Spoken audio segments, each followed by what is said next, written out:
For news beyond the game, it's Frontier News. Frontier News, right away, gotta say, Patch 4 was big and meaty, had a lot of stuff in there, tons and tons of fixes and things that should sort of, make things better. I've actually seen some stuff that was kind of like, that's weird.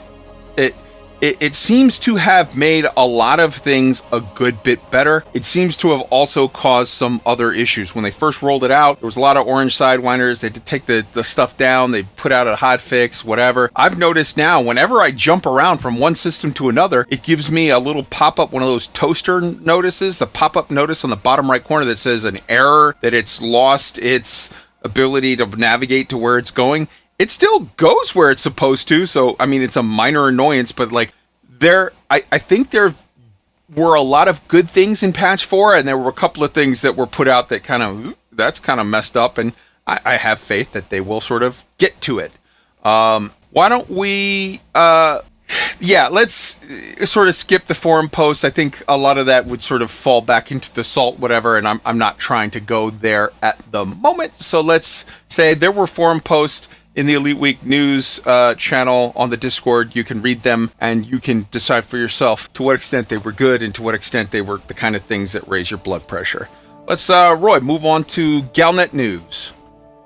Yeah, so number of stories to cover this week. June 14th, ACT continues to hunt NMLA terrorists, so they're not giving up on that.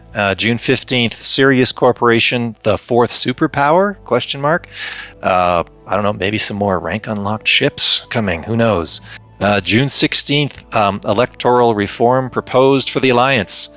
Because what we need more of in our game that we use to escape reality is more stories about people arguing about politics. And June 17th, materials needed for enhanced ship module. I think this is excellent. Please do this more. June 18th, Guardian-THARGOID battlefield discovered. This one sounds spicy. Maybe a source for new AX weapons module ships. So that was basically sort of announcing the end of this last week's phase of the Azimuth saga. Mm-hmm. Or not Azimuth. Yep. Yeah, Azimuth saga. Yeah. Which takes us to community goals. Hit it. So we have one. I really like this one. Engineered Detailed Surface Scanner, V1. Not sure why they call it V1, but delivering CMM composites, Muon imagers, and synthetic reagents to Ashby City. So that a fully engineered detailed surface scanner with twice the probe coverage, it'll be given to the top 75%, but then it'll also presumably show up in tech brokers. So love what they're doing with this. They tweeted this afternoon that FDev did that they kind of couched it in a lore story, but they've lowered the requirements. So it looks like they really want to push this one through, and I hope it works. Yeah, it's good stuff. I obviously they're having low turnout for the CG, and as a result, they've lowered the amount, saying like, "Hey, man, we really want this to not fail. That would suck." So yeah, we're wanting this to succeed. We're gonna lower it to make sure that at least you get to tier 1. Wolf, go. Yeah, I didn't look at it before, but as soon as Roy said that, I looked it up on the community goals page of Inara, and it is sitting at tier 2 of 5 after the reduction. So it's obviously going to go through. They obviously wanted to give this to everybody, but I can't say that I'm terribly surprised at low turnout. One, the thing with a lot of players just not playing, and two, we've had this reward before. Some people have, 3 of these now?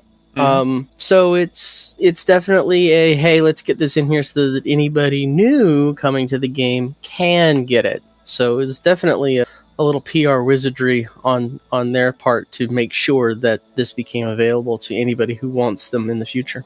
Excellent point. Tweak. Props to them for giving a decent reward, I guess, but I'd say decent at best. I mean, it's only good, one, if you're an explorer, and it's only going to be good on one exploration ship. So to me, it's a limited reward, really. It doesn't excite me enough to get out there to the CG. And as Wolf said, not terribly excited about the low numbers. A lot of people are just not playing, whether it be console players playing other games or PC players in Odyssey not worrying about the CG. It's another underwhelming CG overall for me. Higher, we were seeing like 25,000 plus concurrent player numbers from Steam charts a month ago, and they're down by like 15,000. We're seeing most of that is gone. So you're having concurrent player numbers of maybe in the 10,000 range or less. So yes, there's a lot of people that are sort of taking a little mini break from Elite right now, or some people that have just quit. But even the people that are playing, I think a lot of them are playing Odyssey, and they're like, yeah, I already have 3 of those modules.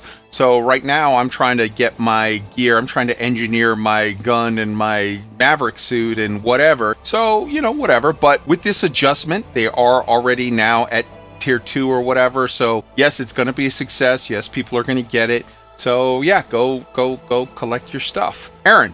Yeah, just really quick, for anybody that doesn't know about this community goal, I just wanted to actually vocalize that the reward is the double coverage for your detailed surface scanner. Yep. So just in case anybody wasn't tracking what the reward was. Absolutely. That's good. Yep, we're tracking. So I also want to bring up on a separate note, there are new secret forces introduced unannounced into the galaxy. I have not seen any other content creators comment on this yet. Maybe they have, maybe they have not. I don't know. But I can tell you this.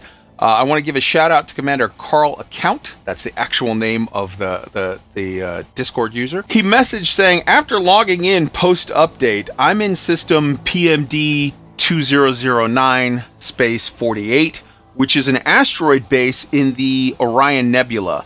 It had 2 factions before, and now it has 4. The 2 new ones are the Taurus Mining, which is the people who paid out for the previous Salvation message mission, and Aegis Research. Both have megaships in system. It's only 134 light years away from the current breadcrumb trail for the last of the Azimuth Saga round. And he's saying, this is cool. Like, he just happened to be there when the server came back up and was like, wait a second, there were 2 factions here. Now there are 4. The 2 new factions have megaships, and they happen to be on opposite side of the whole, because we know that Aegis was called out directly by Salvation, and it seems like the Salvation crew, the people that paid out for his last mission, and the Aegis crew, they're sort of diametrically opposed. They're 2 groups that are not simpatico. It's very, very cool and interesting and sneaky. I think, me personally, I'm thinking this is a clear setup for a CG to come in the future phase that, hey, fight for Salvation, or hey, fight for Aegis, like truck stuff, information, data, something to Aegis, or truck stuff to Salvation. I think it's very, very cool. Anybody that's looking to check that out, you can go on the Inara page and check out PMD 2009 space 48 is the name of the system. And it's the asteroid base where we turned in the previous rounds of missions. So that's very sort of, that's a thing that people should know to look for.